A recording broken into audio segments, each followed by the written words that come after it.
called Oscar Prada walked into this restaurant. And he was an Argentinian man, and he was one of the first dancing Argentine tango in Sweden. So he walked in, they said, "Hello, I am Oscar." And my mother said, "Okay, cool." And he wanted to do tango evenings on Fridays. And my mother said, "Okay, Friday we don't have so much, we can try." My mother is Sirpa Nangula, so she was from Finland. And of course in Finland you have Finnish tango. And she remembered the music from her childhood, so she liked the music.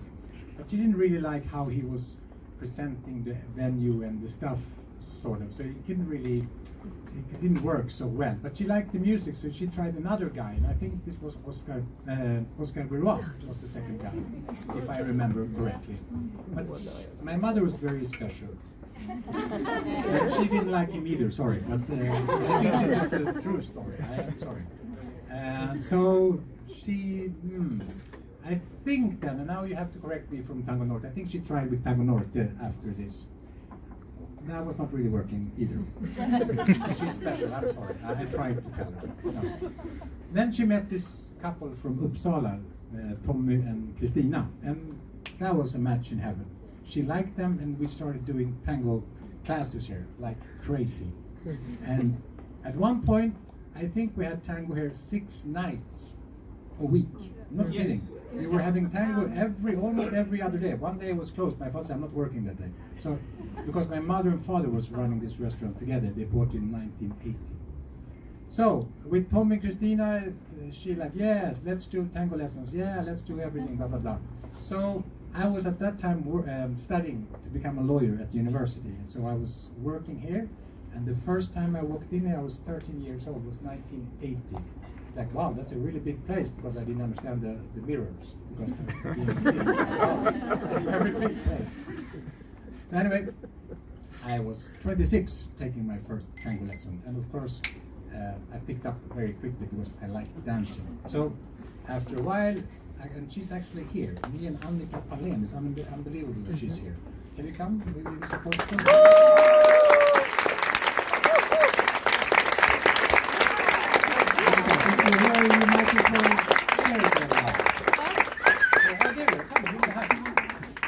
Don't be shy. Me and Annika, we were like, okay, we are the 2 ones. Okay, let's dance. Do you want to dance? Yes, I want to dance. Okay, she said. So we started dancing, yes? Actually, that was not the story. Okay. Yeah, sure. For me, it was I had been dancing tango for a while, and I came here with some friends to do a tango night, or dance night. And we went here and we had a fun night, and Sirpa was welcoming us and said, oh, hi, come on and have a nice time here. And after a while, I started feeling like, oh, she's really observing me in a way. So I started like, this feels a bit uncomfortable. I know I must be doing something wrong here. She was special, as you said. So I was like, okay, I don't know what it is, but and then we thanked her for the night and said goodnight. And then she took me aside, actually in that corner. Really? Yeah, and she said, yeah, you're going to be the dance partner of my son.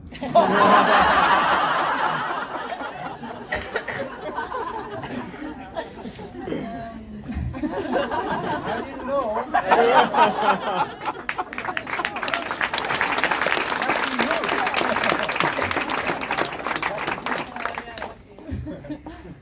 And I was like, oh, thank you, I'm very flattered, but I already have a tango partner, so thank you. But for those of you who met Sirpa, you also know that she didn't take no for an answer. So the next time I came here, she introduced us to each other. Okay. And I like to think that I make my own choices in life. And yeah, I don't really know if we had a choice in this case, but I'm really happy, and it worked out very well.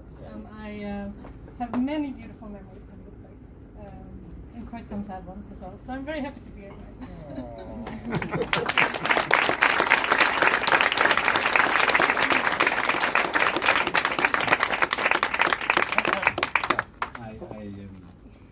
I think demence or something. They say tango is curing these things, but I'm not maybe sure. But okay, I'm happy to be corrected. And if anybody else has a story, or know the truth, that would be awesome. You can also write it in this guest book or something if something is like this. So anyway, yes. So we danced, and there was tango like a factory. I think we had more than 1,000 members because, of course, everybody has to be tvångsanslutna till what we then called Club Tango, which was then a really big förening. But okay. Anyway, time passed, and I kind of left Pelé for a while, and my brother stepped in. So many of you have had tango lessons actually with my brother and my mother. That was not maybe the highlight of this place, but okay. Many of you stayed, and maybe they did a good job, or yeah. Yes, and then and then I think we picked it up a little bit in 2010. I think, I'm not really sure. And in 2014, in October, I opened this place because my mother had a stroke and my father was more than 70, so it was not really, they didn't want to work anymore. So I just said, okay, let's run this place. So I made it into a dance place, as you know, having different dances. Yeah, every night, the music.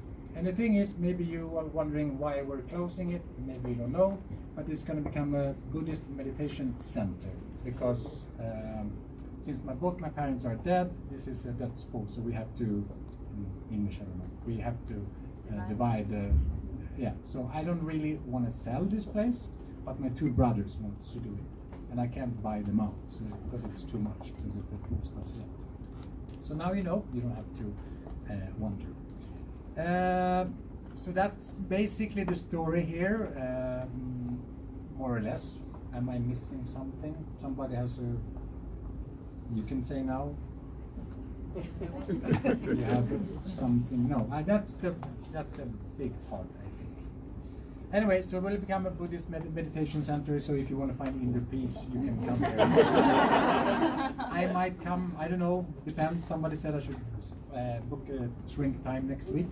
Maybe I will. So yes. I can't really remember anything more about it. Of course, there's been a lot of things happening here, of course.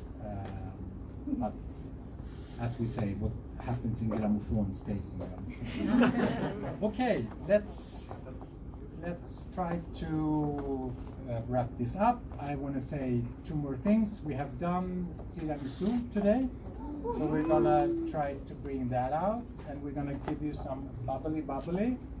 And some people have already bought some stuff that is hanging here, tango dancers, because they want to have a memorial from the place, and that is okay. If you want to buy a book or you want to buy a painting or something like this, I'm open for discussion. I'm not very good at dealing, so you will have a good price. The thing is, on Wednesday, this upcoming Wednesday, I have to give the keys to the place. And me being Pino, tidsoptimist, I actually had a wedding here yesterday. You can imagine I have to empty the place, and 3 days before I'm actually running a wedding. So I'm kind of a little bit behind in the schedule. Hey, Lovisa, good to see you.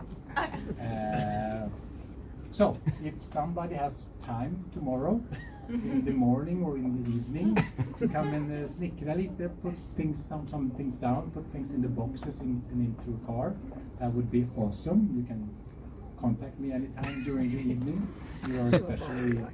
You will get a special type, of course. And the thing is, and now pay attention, if we manage to empty everything on Monday evening, this place is free on Tuesday.